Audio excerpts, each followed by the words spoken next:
Hi, in this tutorial I'll show you how to register a domain name. First you need to go to namecheap.com. Namecheap is a very well trusted and reliable domain registrar, and they host thousands of domain names, so you can be rest assured that your domain name will be fine. So what you need to do first is go to namecheap.com and then enter in the domain name of your choice in this field here. So I'm going to put in mine, which is just a example, your choice of domain name.com. You can choose the extension. For this purpose, I'll choose a .com, which is the most common. I would highly recommend you either choose a .com. If the .com isn't available, you can choose a .net or .org.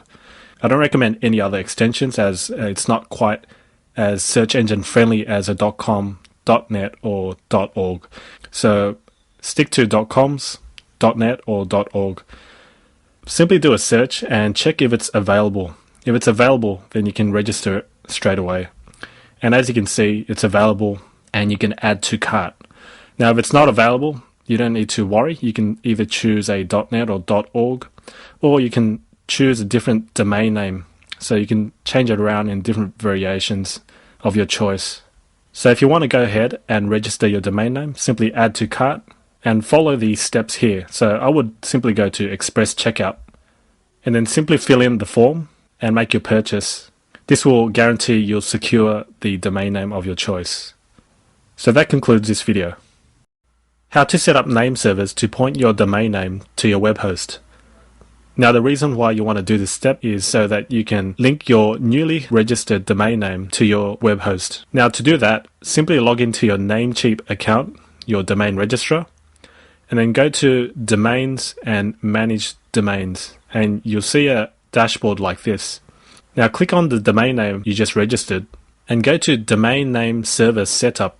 This is where you want to enter your two name server addresses provided by your web host. If you're unsure what your name server addresses are, simply contact your web host and request for your name servers. It should have been sent together with your web hosting details. So what you want to do is click on Specify Custom DNS Servers and then enter the two name servers provided by your web host and save changes. So now it should start propagating and your domain name will be linked to your web host. How to track your blog and gain insightful analytics. If you want to find out how much traffic you're actually getting to your blog, you need to track it. And to track it, you can use a special plugin which records the details of your visitors. To do so, log into WordPress and then go to Add New under Plugins. In the search box, search for WhatsUp and then click Search Plugins. As it shows in the description, WhatsUp is a WordPress plugin to track your visitors in real time. It has a very readable and fancy admin console to keep track of your visitors that gives you a detailed view into almost everything your visitors are doing on your site. I'm going to install it. Click OK here. And activate the plugin. As you'll see on the left side, here's the new plugin. It's called WhatsUp. You won't gain any details straight away because you need to wait for the system to collect the information. Once it does, you can simply click on this Visitor Details. And then you can sort it by details for the last 24 hours, last 1 hour, 6 hours, 7 days, 2 weeks, 1 month, and so on. And as you can see, there's been one visit, which was me as an admin. On the right, you can also filter the items by everything, spider, no spider, spam, no spam, and so on. To get a more accurate report, I would choose no spam and no spider. And this will give you a true measure of how many visitors you're actually getting. So that's the WhatsUp plugin, which will help you track your visitors. How to update WordPress to the latest version. When you log into your WordPress blog, you'll see whether you need to update your blog or not. You can see by the message on top here. And there's a link to update now. So I'm going to update this blog now. I'm going to choose update automatically. And now it's in the process of upgrading. And that's all there is to it. So if I go back to the dashboard, you'll see that the message has disappeared. This means that you're using the latest version of WordPress. How to use widgets. WordPress has a tool called widgets. Widgets are an easy way to lay out your blog the way you want. So let me show you an example. What you see on the right here is controlled by the widgets tool. So I can remove any of these sections if I'd like. To find the widget section, go to Appearance, and you'll see a section called Widgets. So on your right, you'll see the primary widget area.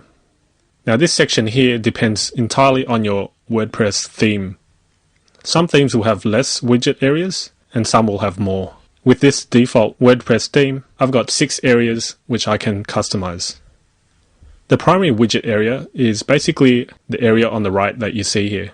So let's say I want to remove the search box, which is located here. All I need to do is drag this out of the primary widget area. And you can see now it's disappeared.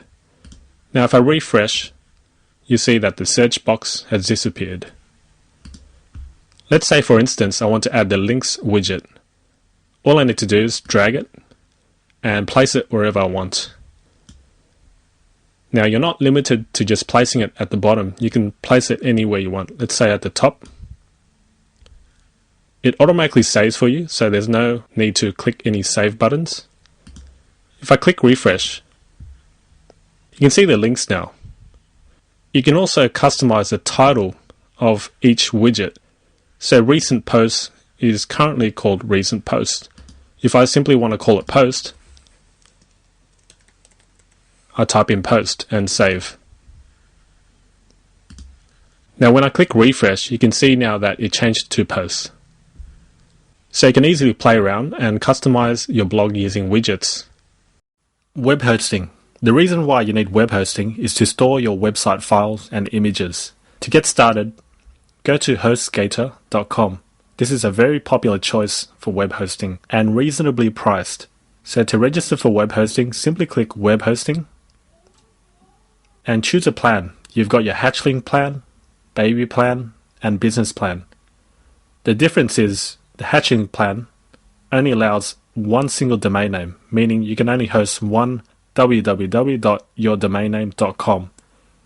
As a long-term strategy, you want to register for a plan which allows unlimited domain names, giving you potential to host unlimited domains.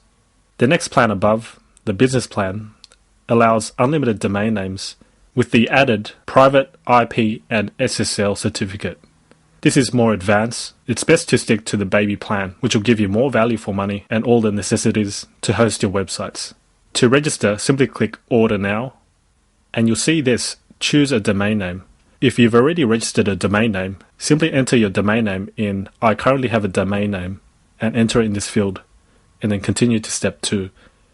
If you want to register for a domain name using HostGator, you can enter your choice of domain name here. The rest of the steps are quite self-explanatory. Simply fill in the form and your web hosting account should be created within minutes.